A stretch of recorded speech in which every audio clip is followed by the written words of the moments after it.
दादा नमस्कार. तुमच्या गावामध्ये शिक्षण संस्थेची निवडणूक लागलेली आहे. निवडणूक लागणं योग्य की अयोग्य? अयोग्यच आहे साहेब. कोणाचं चुकलं? आता हे तर काय माहित नाही, पण कोणी माघार घेतली नाही. पुढाकार कोणी घ्यायला पाहिजे होता? पुढाकार कोणी घ्यायला पाहिजे होता? पुढाकार दोन्ही बाजूनी घ्यायला पाहिजे होता. अगोदरची जबाबदारी संस्थेची असते, संस्था चालकांची. दोन हात पुढे करायची. नाही, पण ते अयोग्यच झालेलं आहे. कारण शिक्षण क्षेत्रात म्हणजे शिक्षण क्षेत्रासारख्या चांगल्या कामामध्ये जर निवडणूक लागत असेल तर हे अयोग्य आहे. काय निकाल होऊ शकतो? परिवर्तन तर मी यांच्याशी बोलतो. दादा काय होईल?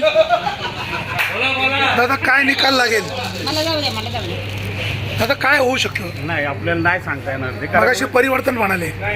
परिवर्तन होईल असं वाटते. परिवर्तन होईल असं वाटतं. आपण या ठिकाणी पाहतोय काही लोक म्हणतात परिवर्तन होईल, काही मंडळी म्हणतात. तर आपण यांच्याशी बोलूया. दादा काय शिक्षण संस्थेच्या निवडणुकीत काय होईल? काय होईल? आम्ही त्याच्यात काही नाही, आम्हाला माहितीच नाही काही. तुमचं गाव कुठलं? बरं, निवडणूक कशाची होते तरी माहिती? कुठल्या संस्थेची? विद्या विकास मंदिर. आता शिक्षण संस्थेमध्ये निवडणुका होणं योग्य की अयोग्य? अयोग्यच आहे ना. कोणाचं चुकलं असेल? हे नेते मंडळींनी पुढाकार घेऊन त्याचे ते मार्ग काढून घ्यायला पाहिजे. अच्छा, नेते मंडळीने पुढाकार घ्यायला पाहिजे. हरकत नाही. सर्वस्वी तर दोघांशी बोलतो. दादा नमस्कार. आता तुमच्या शिक्षण संस्थेची निवडणूक आहे. निवडणूक व्हायला पाहिजे होती का नको होती? नको व्हायला पाहिजे. कोणाचं चुकलं असेल? पुढारी लोकांचं चुकलं असेल. भाऊ तुम्हाला काय वाटतं? शिक्षण संस्थेमध्ये निवडणूक व्हायला पाहिजे होती का नको होती? नको होती. काय कोणाचं चुकलं असेल?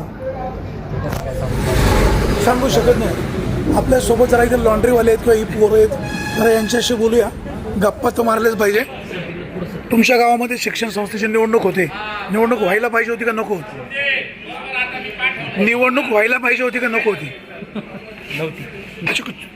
चूक कोणाची? संस्थेची का पुढाऱ्यांची? संस्थेची चूक आहे निवडणूक. तर दादा शिवसेना दादा काय निवडणूक सध्याची शिक्षण संस्थेची सुरू आहे. निवडणूक होणं योग्य का अयोग्य? अयोग्य आहे. कोणाचं चुकलं? सगळ्यांचंच चुकलं. बरं काय होईल निकाल? निकालचं काय जनतेच्या मनात आहे तो. शिक्षण संस्थेमध्ये राजकारण येईल. आता राजकारण घुसलंच. आता काय विद्यार्थ्यांनी कोणाचा आदर्श घ्यायचा? राजकारणाचंच घ्यायचं, सर काय राजकारण्यांचा घ्यायचा. दादा नमस्कार. काय आता तुमच्या शिक्षण संस्थेची निवडणूक लागलेली आहे. निकाल काय लागायचे तो लागेल, परंतु शिक्षण संस्थेसारख्या पवित्र ठिकाणी निवडणूक होणं योग्य नाही. काय कोणाचं चुकलं असेल? बाळासाहेब आवटींचं की समोरच्या मंडळींचं? ते काहीच सांगू शकत नाही. पण निवडणूक व्हायला नको होती. आता तुम्ही काय सांगाल? निवडणूक तर नकोच पाहिजे. निवडणूक व्हायला नाही पाहिजे. तुमच्या शिक्षण संस्थेमध्ये निवडणूक व्हायला पाहिजे होतं. निवडणूक व्हायला हवी की नाही? शिक्षक आहेत ते. अच्छा, शिक्षक आहेत. हो, तुमच्या गावामध्ये शिक्षण संस्थेमध्ये निवडणूक होणं योग्य का अयोग्य? अयोग्य आहे. आता बघा बरेच जण म्हणतात शिक्षण संस्थेमध्ये निवडणूक व्हायला नको होती. काही जण बोलतात, काही जण गप्प राहतात. आपल्यासोबत एक ताई आहे, जर ताईंशी बोलूया. ताई तुमचं गाव कुठलं? शिक्षण संस्थेमध्ये आता निवडणूक होते. निवडणूक व्हायला पाहिजे होती का बिनविरोध व्हायला पाहिजे? आम्ही सभासदच नाही. आम्ही त्याच्यावरती काय नागरिक म्हणून काय वाटतं? नागरिक म्हणून एक कॉमन मॅन म्हणून काय वाटतं? शिक्षण संस्थेमध्ये कशाला इलेक्शन पाहिजे? अशा राजकारण नको पाहिजे. जरा आपण इकडे विचारूया. जरा ह्या भाऊला विचारूया. खूप काय म्हणतोय भाऊ? आता तुमच्या गावामध्ये शिक्षण संस्थेमध्ये निवडणूक होते. शिक्षण संस्थेमध्ये निवडणूक होणं योग्य की अयोग्य? तशी अयोग्यच आहे. बरं, मग निवडणूक कशामुळे लागली असेल? काय निकाल लागेल?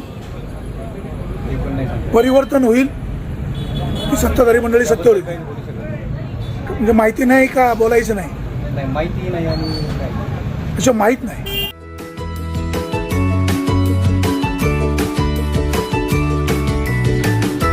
बातम्या शेतीच्या, बातम्या मातीच्या, बातम्या अन्यायाच्या, गुन्हेगारीच्या,